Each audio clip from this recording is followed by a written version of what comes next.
Bienvenidos a este video sobre el abordaje del tema El reparto de África, de la Conferencia de Berlín a los conflictos actuales.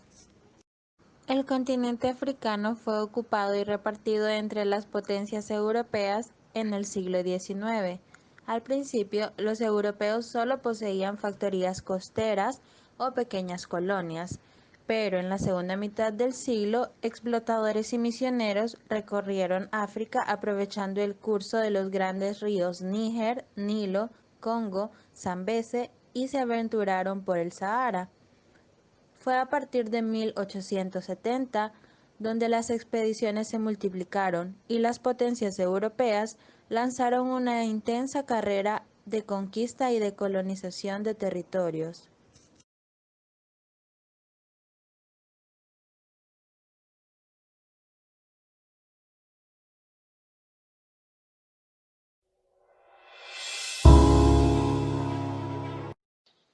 A partir del siglo XV podemos contextualizar los primeros matices de la historia africana con Europa, luego de que los portugueses y unos años después los españoles establecieran enclaves costeros.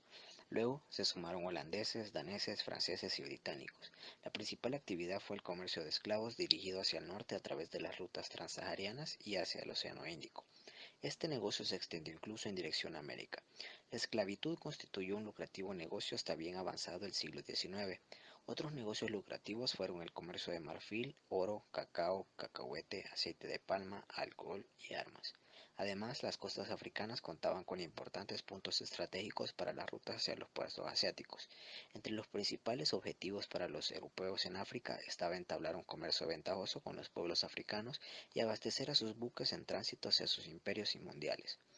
La situación en África antes del Congreso de Berlín se encontraba configurada de la siguiente manera.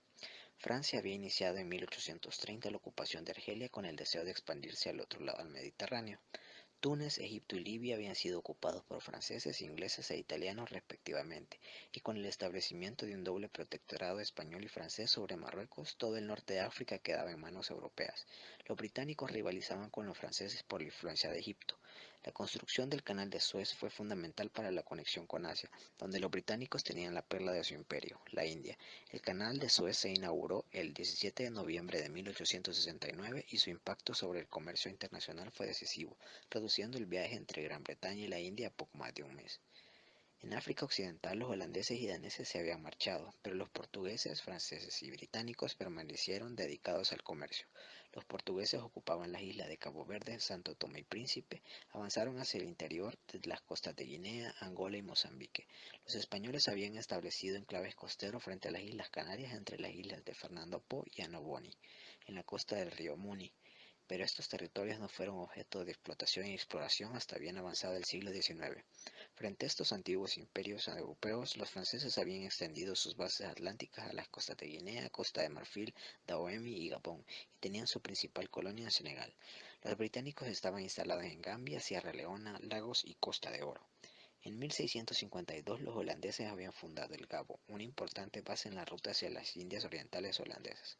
Además, se consideraron los dos colonias británicas, el Cabo y Natal, y dos repúblicas bóeres, Orange y Transvaal.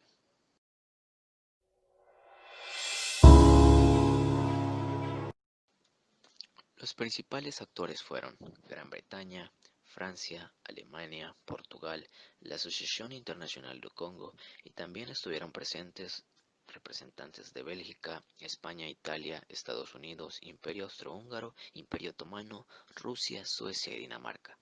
Cabe mencionar que, paradójicamente, nadie representó a los principales afectados, los africanos.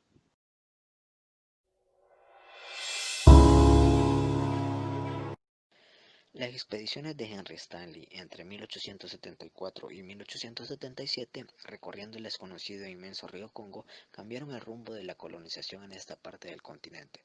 Comprobó que una vez superadas las cataratas del Bajo Congo, la navegación era posible para los vapores europeos. Buscando financiación para expandir sus exploraciones, no encontró apoyo en el gobierno británico, su país. Por el contrario, fue Leopoldo II, rey de los belgas, quien llevaba tiempo buscando un territorio donde fundar un imperio colonial, su aliado. El 25 de noviembre de 1878 se crea el Comité d'études du Grand Congo, que se convirtió en la Asociación Internacional do Congo, un proyecto inicialmente privado y económico que se convirtió en una iniciativa política. Para este tiempo, británicos, franceses, portugueses y españoles comenzaban en las costas que se extienden entre el monte Camerún y la desembocadura del río Congo, cuyo estuario era un punto central para el comercio con el interior del continente. Portugal reclamaba la desembocadura del Congo y su área de influencia. Logró la firma de un tratado con Gran Bretaña por el cual los británicos reconocían la soberanía portuguesa sobre la desembocadura del Congo. Este apoyo se debía a la tradicional alianza con los portugueses y al interés para reducir la presencia francesa en África. Es así que Leopoldo II, Francia y Portugal se disputaban la desembocadura y la cuenca del río Congo, mientras otras potencias europeas también penetraban hacia el interior del continente africano.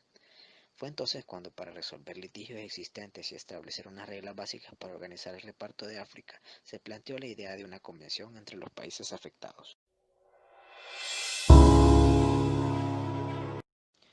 Fue así que se convocó un encuentro internacional promovido por Otto von Bismarck, canciller de una Alemania unificada y nueva potencia que deseaba evitar un conflicto que alterase el equilibrio europeo.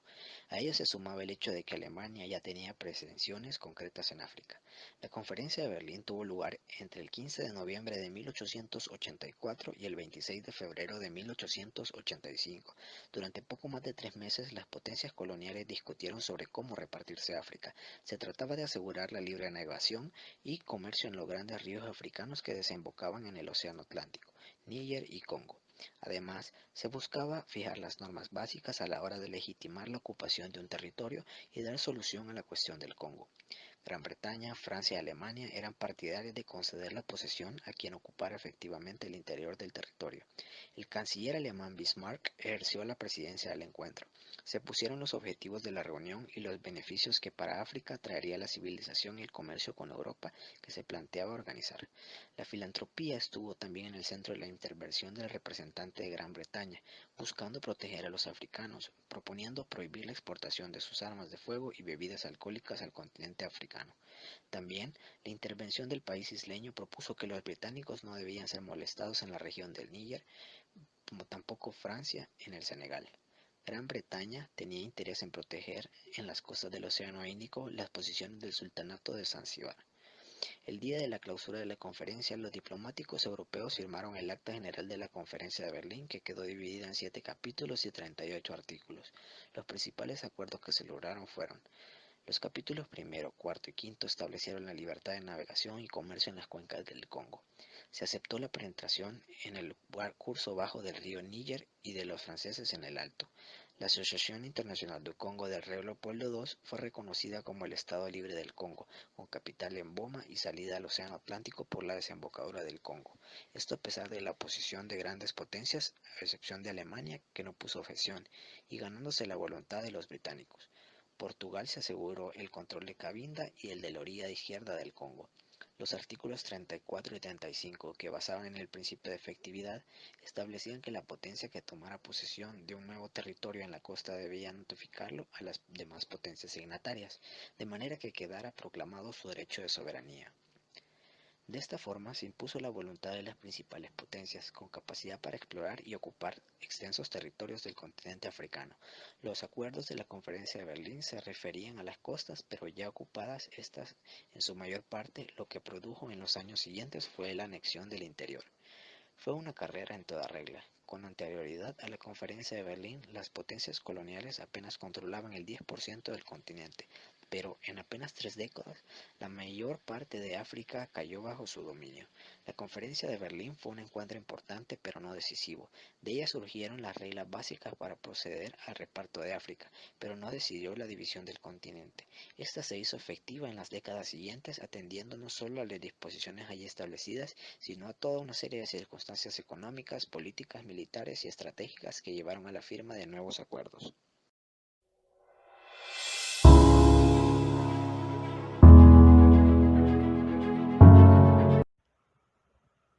En África del Norte, Gran Bretaña aseguró su control sobre Egipto y el Sudán. Francia, que ya poseía Argelia y Túnez, estableció su protectorado sobre Marruecos, salvo una franja al norte que quedó en manos de España, e Italia se apropió de Libia. Fue un reparto conflictivo, pero la diplomacia y la presión del más fuerte evitaron un enfrentamiento armado. El incidente más célebre tuvo lugar entre Gran Bretaña y Francia en la localidad de Fachoda.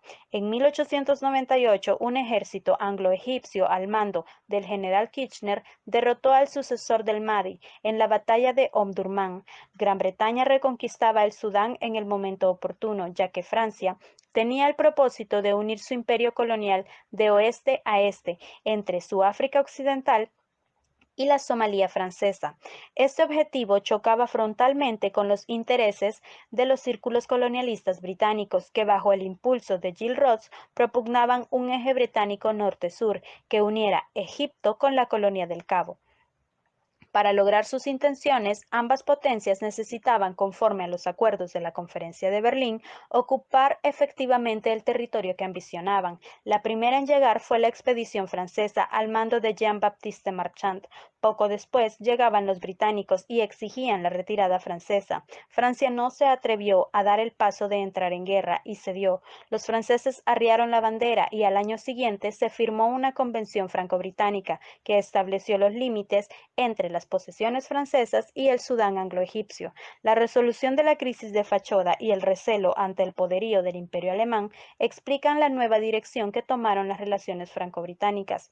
Ambos países dejaron atrás un largo periodo de enfrentamientos e iniciaron un nuevo periodo de entendimiento. La sustitución del nombre de Fachoda por el actual Kodok en 1904 simboliza este deseo de olvidar un pasado de rivalidades. Ese mismo año se firmó la Entente Cordial, acuerdo franco-británico, que no se circunscribió únicamente en el reparto de África, sino que se extendió al conjunto de la política mundial. A la Entente Cordial se sumó el Imperio ruso. Los tres estados tenían un enemigo en común, el Imperio alemán, unido al Imperio austrohúngaro y a Italia en la Triple Alianza. Quedaban así formados los dos bloques que se enfrentarán en la Primera Guerra Mundial. Franceses y británicos compitieron en África Occidental por hacerse con el mayor número posible de territorios. Francia logró la mayor parte de los territorios y creó el África Occidental francesa. A diferencia de los británicos más dispuestos a entablar conversaciones con los jefes africanos, los franceses recurrieron a la conquista militar. La economía colonial se basó en la producción agrícola. Los colonizadores impusieron a los africanos aquellos cultivos que tenían mejor salida comercial: cacahuete, algodón, aceite de palma y cacao, al tiempo que daban salida a las manufacturas metropolitanas en los mercados africanos. Pero para lograr este desarrollo económico se hizo necesaria la construcción de carreteras y ferrocarriles con el fin de conectar las regiones productoras con los puertos, allí donde no era posible utilizar las vías fluviales.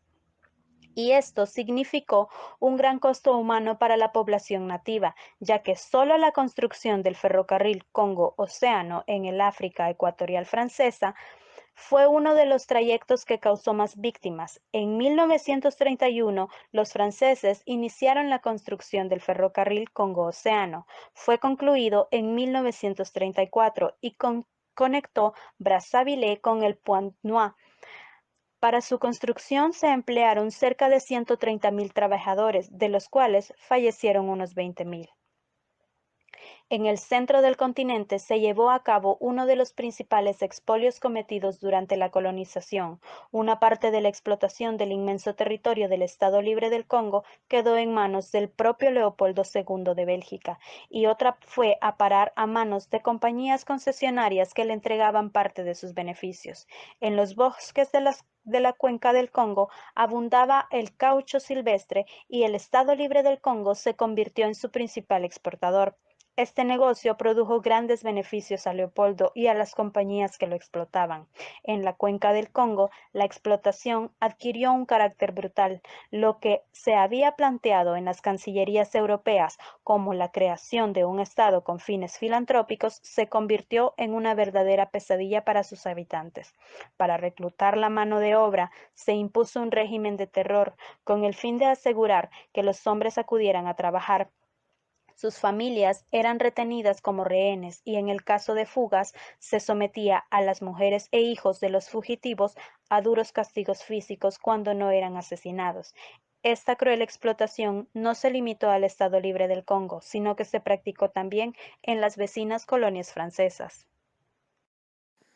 Los pobladores europeos. En este apartado se extrapola cómo los italianos, los británicos, los alemanes, portugueses y bóeres se instalaron en las tierras de los africanos, creando así sociedades paralelas que controlaron su vida política, socioeconómica y que en su momento se resistieron a la descolonización.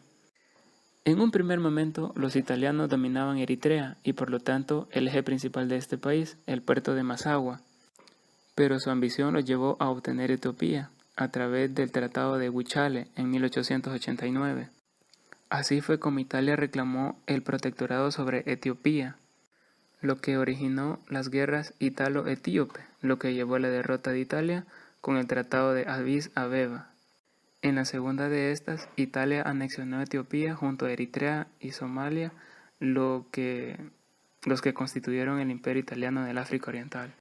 Por otra parte, al sur del Cuerno de África, los árabes ejercían una gran influencia a través del Zanzíbar o Costa de los Negros, ya que controlaban gran parte de la costa oriental africana y sus principales rutas comerciales, comercio que atrajo a los intereses alemanes, y esa área del África Oriental quedó dividida en dos zonas de colonización.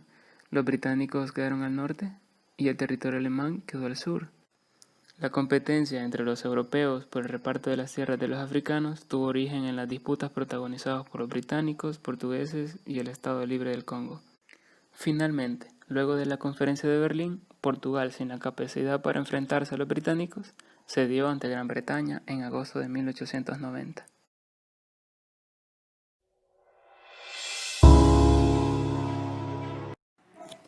Del Partido Único a la Primavera Árabe. Bueno, el presente apartado refiere a todas aquellas naciones de Oriente Medio y del norte de África que estaban pasando por periodos muy difíciles debido a la mala gestión de sus gobiernos, generando así una serie de revueltas, protestas que generaron eco en la comunidad internacional. Y así fue como se produjeron cambios socioeconómicos y socioculturales en los distintos territorios de las regiones antes mencionadas, por lo cual surgieron partidos únicos en Argelia, el Front de Liberation National, o por sus siglas en español FLN, y en Túnez el Neo Destur, cuya continuidad solo se vio alterada por un golpe de Estado en 1987, que llevó al poder a Ben Ali, dirigente que fue expulsado por la Revolución de los Jazmines, que fue una versión tunecina de la Primavera Árabe. Desde entonces Túnez ha iniciado una difícil transición hacia la democracia. En la actualidad, la mayor inestabilidad se encuentra en una Libia fragmentada. Viejas y nuevas fronteras. El siguiente apartado explica cómo más de 2/3 de las actuales fronteras africanas fueron herencia de la época colonial, y solo 1/3 de estas están claramente delimitadas, donde la Unión Africana se inspiró y desarrolló un ambicioso programa para delimitar las fronteras africanas y así intermediar en los conflictos fronterizos, proceso que amerita la colaboración de las antiguas potencias coloniales. Esto fue constituido de tal forma por el derecho internacional, uti possidetis iuris, en latín, y por su traducción al español, la regla de la ley, por el cual los estados que acceden a la independencia deben respetar las fronteras previas, que fue consagrado en la Carta de la Organización de Unidad Africana, o por sus siglas en español OUA, en 1963, y posteriormente en el Acta Constitutiva de la Unión Africana en el 2000, fue el de respetar las fronteras existentes en el momento de acceder a la independencia. Las guerras del agua y el drama de los refugiados. El agua es un bien escaso en África y la cantidad de agua potable es mínima. Este problema ha incrementado debido al calentamiento global, sufriendo consecuencias como la evaporación de agua y sequías, además de la contaminación de ríos y lagos. El Cuerno de África es una zona bastante afectada por esta situación. En consecuencia, el agua se ha convertido en motivo de conflicto debido a que la pérdida de este recurso significará el hambre y la pobreza. Algunos de los conflictos por causa del agua a los que se ha enfrentado África son la distribución de las aguas del río Nilo Azul, El conflicto de aprovechamiento del río Okavango entre Botswana y Namibia a causa del desvío de agua por parte de Namibia. Los enfrentamientos por el disfrute de las aguas del lago Malawi que baña las tierras de Mozambique, Tanzania y Malawi. Además, África se ha enfrentado a diversos conflictos étnicos y de desplazamiento, como el más dramático de todos, y que provocó uno de los éxodos más importantes de la población africana. Este fue el genocidio sufrido por los Tutsis en Ruanda a manos de los Hutus. Fin de la hegemonía blanca. A inicio de los años 90 fue donde se puso fin a más de un siglo de dominación por parte de las minorías blancas hacia África. La historia se convierte así en un instrumento de legitimación de cada una de las comunidades. El continente africano se ha enfrentado a lo largo de la historia a una carrera desmedida de ocupación de territorio, explotación y colonización. El interés se ha plasmado desde diversos puntos de beneficios, como lugares donde invertir ventajosamente, la obtención de riquezas naturales y poder adquirir mano de obra barata. Con el fin de la hegemonía blanca, surge una África más independiente que avanzó con serias dificultades, algunas de ellas heredadas del periodo colonial. Una de las dificultades más importantes es la herencia de unas fronteras artificiales, arbitrarias y tan extensas como permeables. Se ha trabajado por delimitar con claridad estas fronteras, se ha hecho un esfuerzo por consolidar la identidad nacional de los nuevos estados para evitar fuerzas centrífugas. Han surgido también conflictos a causa de las fronteras que se encontraban realizadas y no tenían similitud alguna con los verdaderos límites territoriales que separaban a las poblaciones africanas antes de la llegada de los europeos. Las potencias europeas perdieron el control político, sin embargo, siguen manteniendo el control económico. África muestra signos de prosperidad, pero mantiene el nivel de pobreza más alto del mundo, y no está claro que el crecimiento económico pueda generar el empleo que se necesitará para una población que se doblará en la mayoría de los países en el año 2050.